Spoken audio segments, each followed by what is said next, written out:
What's going on, guys? Welcome back to the 157 Show. Once again, my name is Jonathan.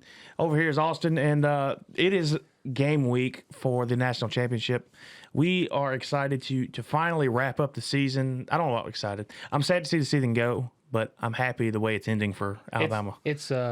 I don't think anyone's going to be surprised that we're sitting here talking about Alabama in another national championship. Their 8th one or their 6th one in 8 years. I don't know now. Some of the media members, they said it's dead. But yeah, but first of all, congratulations to both Alabama and Georgia. Yep. As an Auburn fan, it's kind of tough watching both of these teams in there. But ultimately, it's for the SEC, the greater good, and I'm ready for it, man. A lot of people around the country are not happy about all ACC championship. Hey, get good, scrub. I mean, that's all it is. Hey, when you recruit 4 and 5 stars year in and year out, and you build that depth, that's kind of what happens. Exactly. So, and the blame lands on some of these other programs that are not constantly in the, like USC, for example, has been down, which has been a traditional power. You know, Oklahoma not necessarily down, but they haven't been able to play defense at all, and that's been their downfall. And of course, Ohio State didn't make it in because of Michigan, Yep. and then Michigan is obviously Miami's been down for years. Florida State, you know, like these traditional powerhouse programs have been down. So this is what happens. You end up with an all ACC championship, and I'm here for it. Yeah, but for sure. Before we dive in, hit the subscribe. I'm gonna take it. Hit the subscribe button, comment, let us know what you think, and share with your friends and family. War Eagle. You forgot one thing. Don't forget to like it. You gotta like it. You gotta like the video. That's the default.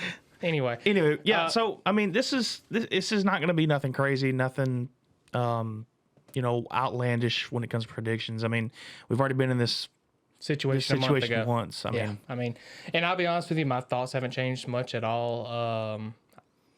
It's the same game plan as it was in the SEC championship. Alabama will win the ball game if they put it in Stetson Bennett's hands to win it for them. Yeah, if you make Georgia play from behind, I think that Alabama's got the game.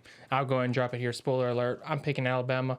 I went with Georgia in the SEC championship. It bit me. I'm not betting against the GOAT again. Alabama's going to win it all.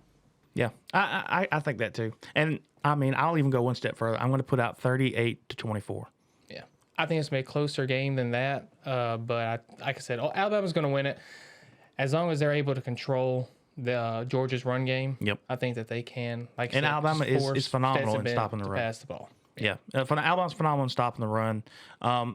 The main question mark is can Alabama's offensive line block the same way they did in the SEC championship? I'm curious to see how Kirby Smart, as a defensive-minded coach, has schemed up different looks to maybe confuse the line, because you're working with offensive linemen that haven't been starting and gelling together all year. You've had to plug and play this year. And because of that, I think Kirby Smart can draw up some different schemes, some looks to confuse Alabama's offensive line. I think you'll see a lot more pressure and a lot more blitz packages from Georgia, specifically based off of what you've seen from Auburn and Texas A&M, the way they and blitzed. The success that the early success they had with those. And on the other side of the ball, literally, the offensive line has been sketchy most of the season. If they can block halfway decent and give Bryce time to go through his reads, I think we will be okay. The one thing that helped us win last time was the scrambling and the running from Bryce, and they probably will factor that in a lot more, I think, because both teams are phenomenal at stopping the run, but I don't think Georgia's been able to stop a true quarterback run, I guess. Yeah. Or a play, let me rephrase that. It hasn't been able to stop a quarterback when the play breaks down and gets out of the pocket. Let me put it that way. Okay. So the extension of the play. Yeah. Okay. Nothing designed not like a design run, but gotcha. Okay. But play breaks down, quarterback scrambles out. I don't know if they'll be able to stop that when it happens, and they didn't do it last time. So you saw Georgia in the they played the Orange Bowl, right? Yes. All right. So you saw them versus Michigan right there. You saw that Stetson Bennett was able to come out and spread the ball around. Brock Bowers wasn't his only target. They actually spread the ball around, were able to run the ball on Michigan. I think they scored in 5 straight possessions to open the game versus Michigan. So if you see that happen again where they're playing ball, they're playing head-to-head, and they're actually putting points up, this game's going to be closer than what you think. Yeah, no, and that's true. The one thing but the key is doing that. The difference between Michigan and Alabama, quarterback. Yeah.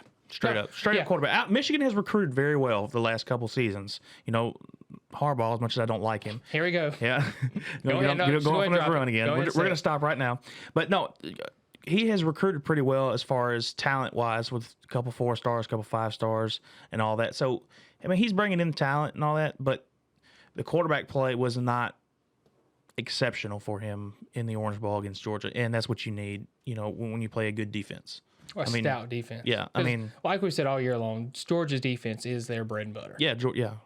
We said they from going back to week 2, week 3 through week 8, like that's been their story all year. Michigan, you know, and their bread and butter is running the ball, and Georgia is phenomenal at stopping that, and that's what happened. And their quarterback couldn't keep up as far as pass plays and all that stuff, and you know, I mean, that's just the way it is. You know, you're gonna have to have a good quarterback, and on the other side, Georgia has to have a phenomenal quarterback to beat Alabama. Every time Alabama gets beat, either someone plays phenomenal or the quarterback is just amazing. Like, you've never seen anybody go off other than one person, and even then, it's an extension of the quarterback, and that'd be Alshon Jeffrey in 2010. I mean, everybody else has been contained other than the quarterback. Deshaun Watson, Cam Newton, Calzada this year somehow or another. Yeah.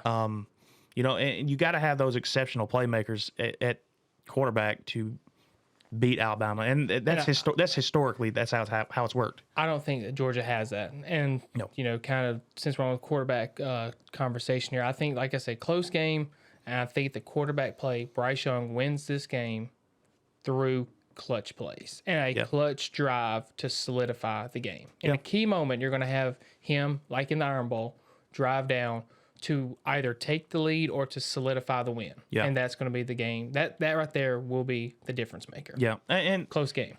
You know, he won the Heisman based off of what he did in the SEC Championship against Georgia. That pretty much solidified his Heisman. I mean, he led for most of the season, but that solidified his spot.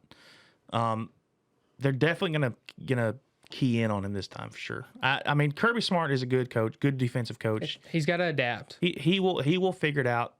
The question is, will the players execute the game plan they have? Because their corners are susceptible to pass, and we've seen that. Yeah. So we'll see. I mean, we'll see what happens. I do want to mention on a side note, rumor is Chris Allen, the linebacker that got hurt in the Miami game in the first game of the season, will be back playing this game. Will he be full potential? Who knows?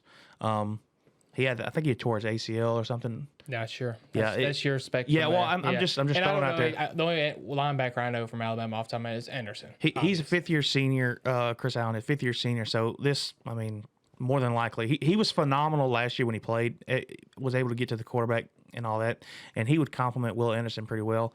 But on the flip side, Drew Sanders and I can't think of the other guy's name off the top of my head right now, but that both of them have played exceptionally well in Chris Allen's spot. You know, so hopefully we can continue to get pressure on the quarterback and, you know, get around and get home.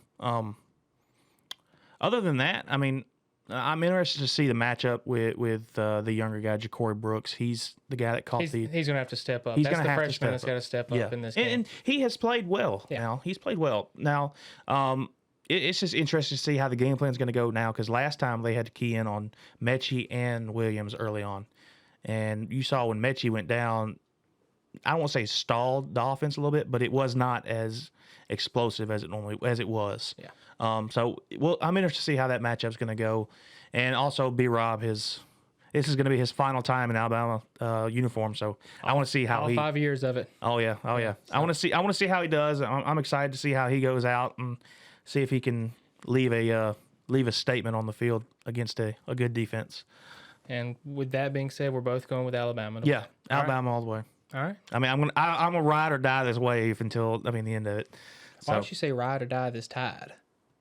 I guess I could have. That would have been well. That's gonna be the title of this. Hey, that's gonna be the title of this. You heard it here first, folks. War Eagle. All right, guys. I appreciate you guys tuning in, man. That's all we got to say about it. We'll definitely put out a review episode, win or lose, as much as it's gonna hurt me if we lose. Yeah. But again, thank y'all for tuning in. Make sure you hit the subscribe button right over here. Yep. Like button, and share it out to your friends, family. Let us know, let them know to come check us out. Bring them over here. We're going to be bringing some new things, hopefully in the off season and into next season.